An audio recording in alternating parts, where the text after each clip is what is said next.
რა მსგავსებაა ქართულ ოცნებასა და უნგრეთის პრემიერ ვიქტორ ორბანს შორის, იმიტომ რომ გადავავლეთ თვალი ძალიან ბევრი რაღაცა, რაც შეიძლება გეცნოთ და რაც შეიძლება გაგეცნოთ. მაგალითად, ზებრები. ეხლა ზებრებს რომელსაც ნახულობთ, არ გიგონოთ, რომ ბიძინას სახლთან ახლოს დარბიან და ბიძინა ზებრები არიან. ეს არის ორბანის ერთ-ერთი სასახლის მიმდებარე ტერიტორია, რომელშიც უამრავი ეგზოტიკური ცხოველი ყავს. ეს არ ვიცი რა სჭირთ ამ ადამიანებს, ეთყობა რაღაც დიქტატურისკენ რო გაქვს მიდრეკილება, ზებრები აუცილებლად უნდა გყავდეს. მაგალითად, ბიძინა თუ გიждდება ხეებზე, ვიქტორ ორბანს სულ სხვა რაღაცები იზიდავს. ეგ არის სტადიონები.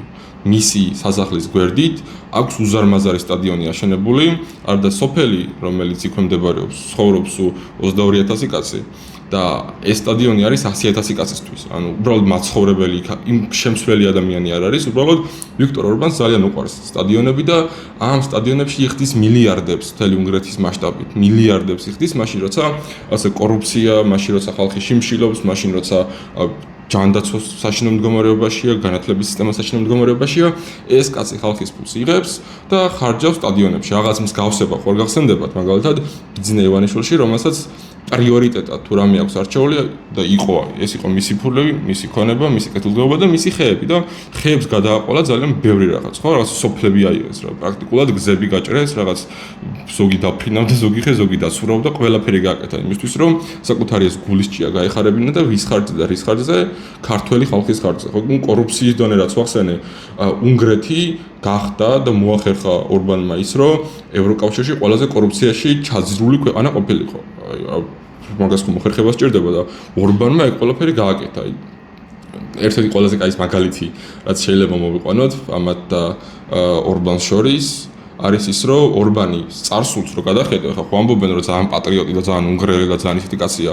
თავის დროზე იყო ადამიანი, რომელიც იყენებდა ჯორჯ სოროსის და დასავლეთის მიერ დაფინანსებულ პროექტებს, იქ მონაწილეობდა, იქ გაითქვა სახელი, იქ გახდა მაგარი ბიჭი, იქ მოიმატა წონა პოლიტიკური და მე როცა მოვიდა ძალაუფლებაში, დაიწყო დასავლეთის ლანძღვა, დაიწყო იმის სახელი, რომ ისინი არიან ცუდები, იმათ უნდა ცუდი უნგრეთისთვის, ცუდი ისინი ვერ ერკვევიან დემოკრატიაში, ვერ ერკვევიან ვერაფერში და ორბანი არის ის ერთადერთი, რომელსაც ყველაფერი ესმის და ყველაფერი კარგი უნდა.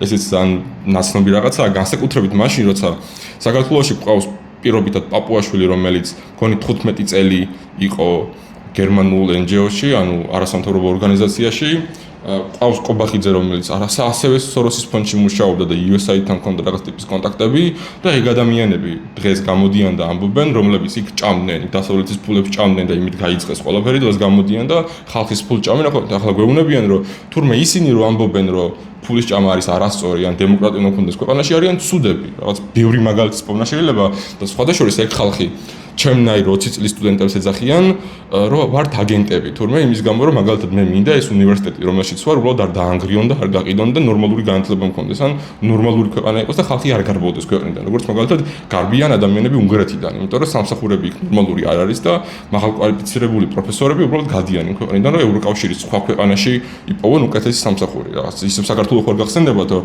ხალხი გარბის იმის გამო, რომ აქ უბრალოდ არაფერი აღარ არსებობს და თუ რამე არსებობდა, რომ ყველაფერი დაანგრიეს და განადგურეს, ხო? და აი მაგ მოცემულობაში ვართ კიდე უნგრეთის ამბობზე მახსენდება ის, რომ ბოლო პერიოდში ხშირად ამბობს ორბანი იმას, რომ ორბანი ახერხებს იმას, რომ უნგრეთი დაიცვას და არ ჩართოს ომში. ყველას იმის გარშემო უნდა, რომ უნგრეთი ჩაერთოს ომში და ორბანი არის ის ერთადერთი, რომელიც იცავს უნგრეთს. აი კიდე ერთი სასაცილო მსგავსება.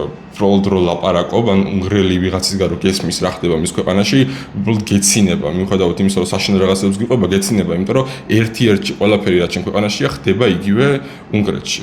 და თავარი ამბავი ის არის, რომ თუ გვინდა რომ ამ ქვეყანას ეშველოს, თუ გვინდა რომ საბოლოო ჯამში ეს ყველაფერი არ ხდებოდეს და ამ მარაზმიდან, ამ სიგიჟესგან გავეცალოთ და მარტო ორბანი არ არის, ხო?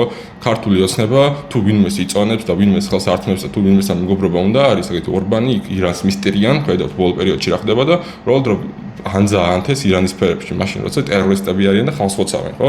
თუ ვინდა რომ აქედან გავიდეთ და ამ ხალხს არ ჩავყვეთ იმ სიგიჟეში, სადაც ესენი ჩადიან და იმ ხალხის ნაწილი არ ვიყოთ, რომელიც ებრძვიან დემოკრატიას და რომელიც ანადგურებენ ყველაფერს, საჭიროა ხმის ამოღება, საჭიროა პროტესტი. ამიტომ თუ რამის თქმამიდა ამ ვიდეოთი არის ის, რომ ესენი არიან ქართული ოცნების მოკავშირეები, ყველა ბოდიში რაღაც ერთი ჩამოსხმა არის, არანაირი განსხვავება არ არის, იქ ზებრები, ეგზოტიკური ცხოველები, რაღაც უზარმაზარი სასახლეები, ვიღაცა სტადიონების ფეტიში აქვს, ვიღაცას ხეები უყვარს და ამ ყველაფერს გადააყოლებენ და აყოლებენ ხალხის კეთილდღეობას. ამიტომ მნიშვნელოვანია პროტესტი და მნიშვნელოვანია წინააღმდეგობა.